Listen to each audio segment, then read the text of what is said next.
montrer par A plus B comment cette équipe-là, de Mihoub, Jacques Le Fou, cette fille-là, comment ils vous prennent pour des imbéciles et comment ils sont malhonnêtes et ce sont des menteurs. Regardez, on va commencer par Mihoub, on va fermer cette parenthèse où il mentait, où il disait aux gens, j'étais un imam, je connaissais bien la religion, je connais bien la langue arabe, alors qu'il n'a rien à voir. Bon, lui-même a fini par l'avouer, écoutez bien.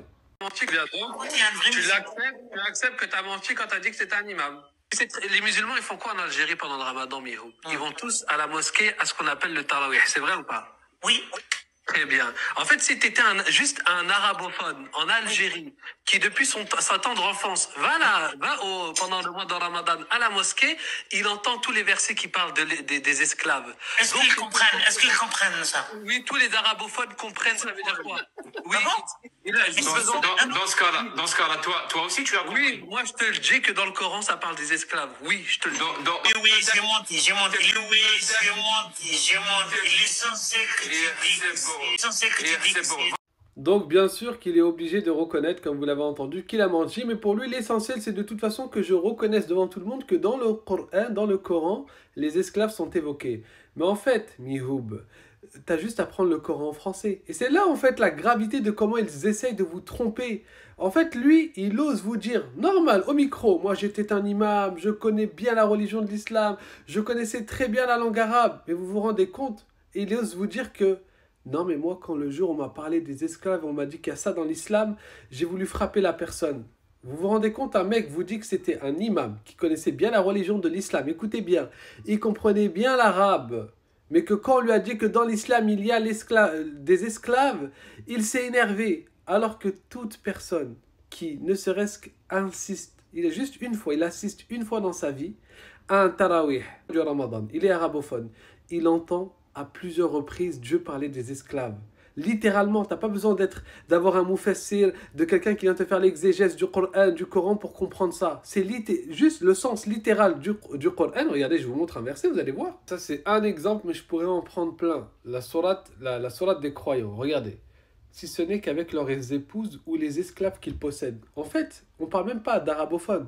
Tu as juste à être français, même pas musulman. Et tu décides d'ouvrir le Coran dans ta vie. Lorsque tu vas tomber sur ces versets, tu vas lire littéralement que Dieu parle d'esclaves. Et lui, il a réussi à essayer de vous faire croire à plein de gens, à des milliers de personnes, que c'était un ancien imam et qu'il n'avait pas connaissance que dans l'islam, il y avait la notion d'esclave. Vous vous rendez compte à quel point il vous ment? Mais Dieu merci, il a reconnu. Passons à la suite. Deuxième gros mensonge, et regardez bien parce que c'est très important. Ceux qui ne sont pas arabophones, c'est sûr que vous êtes rentrés dans leur jeu. Donc ils ont tous été tous complices, hein, et un soi-disant docteur Khaled, là, qui aurait étudié l'Azhar, qui est un jahil tout simplement, lui aussi a menti, publiquement normal, mais bon, ils savent très bien que vous n'allez pas vérifier. Mais on va vérifier ensemble. Alors regardez, j'étais en train de débattre avec eux, je disais que lorsqu'il avait écrit Ammatul Ulama, donc l'Amma, ça signifie la généralité, d'accord? Elle disait non, pas du tout, ça signifie l'unanimité, l'ijma'. C'est ça qu'elle disait. Elle disait que la majorité, c'est arabe. Elle disait, pardon, la généralité que c'était arabe. Alors que arabe, c'est la majorité en langue arabe. Et amma, c'est la généralité. Donc bref, non, si. Et lui, ils m'ont fait descendre et il a tapé sur Google, mais il vous a pas traduit. Qu'est-ce qu'il y avait écrit? Il y avait marqué que ammatun nas, il y avait marqué c'était le contraire de l'khassa. Donc c'était le contraire de la particularité. Donc qu'est-ce qui est contraire de la particularité? C'est la généralité, c'est ce que je disais. Mais encore plus, si on regarde dans les sources, c'est-à-dire religieuses, regardez, je vais vous montrer un article, vous allez voir. Et il n'y a pas mieux pour comprendre un mot dans une science donnée que de revenir à des gens qui sont compétents dans cette science-là. Regardez derrière moi. Et même pour vous montrer, comme ça ils disent pas oui, je traduis mal ou quoi, on va utiliser même ChatGPT pour traduire la partie qui nous intéresse et vous allez voir que je ne mens pas. Comme vous voyez, j'ai demandé à ChatGPT de traduire le début du texte, traduit en français. Regardez, ça commence par ça, hein, vous voyez bien, je vais vous le mettre en entier sa traduction. Donc regardez, souvent on utilise le terme généralement les gens de science, donc il fait référence à quoi là? Ammatu ahlil ilm, à cette phrase-là. Donc ce que je disais, généralement, tu vois que c'est pas l'unanimité, hein, madame qui se croit arabophone là et toute son équipe et leur docteur en sharia Zama.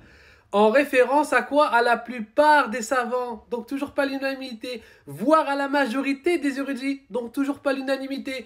C'est ce que j'ai observé dans le comportement des gens de science lorsqu'ils disent « Ammatu ahlil ilm », la plupart des gens de science. Ils font référence à quoi? À la majorité. Même si quelqu'un conteste cela, cela équivaut à une objection mineure parmi la minorité. Ainsi, la majorité représente l'essentiel et généralement les gens de science les plus larges que la majorité. Ils constituent la grande majorité parmi les gens de science et quiconque s'oppose à eux est en opposition avec la majorité.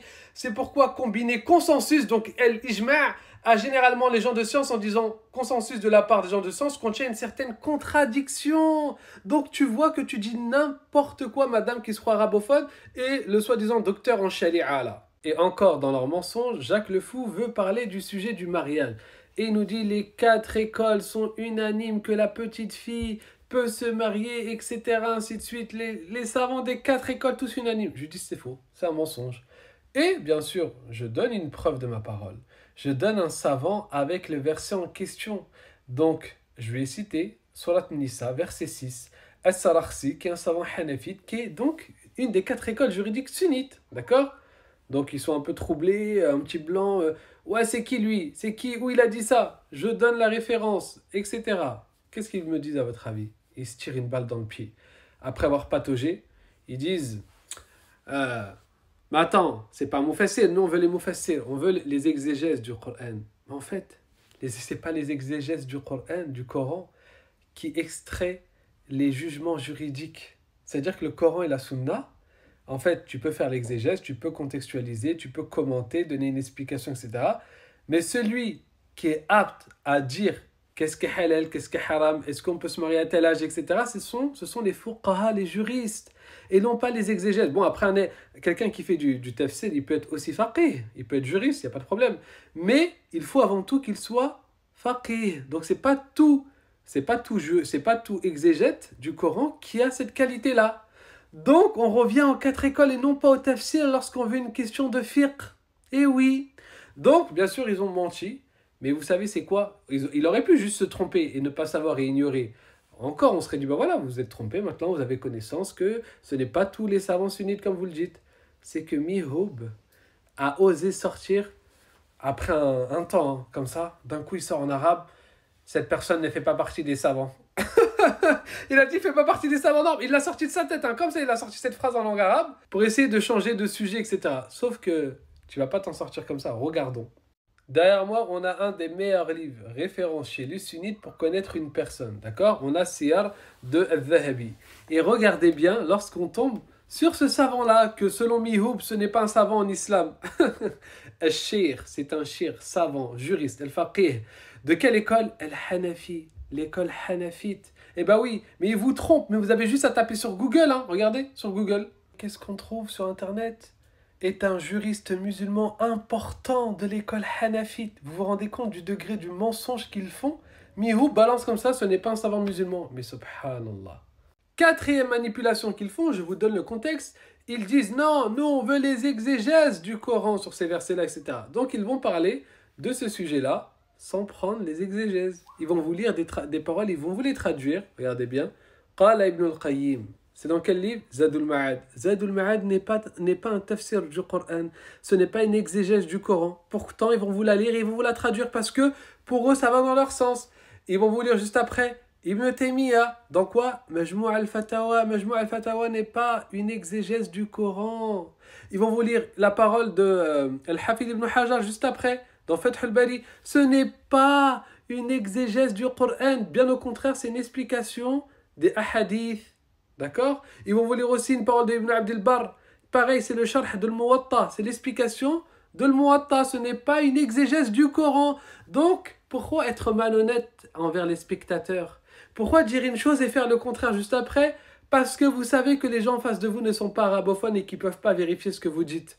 Voilà, vous avez un extrait de leur manipulation. Là, c'est format TikTok, c'est que 10 minutes, je ne peux pas faire plus malheureusement. Mais en tout cas, je vous invite à aller voir les vidéos de 1 heure et plus des musulmans qui ont répondu et qui ont montré la supercherie, les mensonges de Jacques le Fou. Et celui qui est honnête verra, et celui qui veut se convaincre et soutenir le faux, va continuer.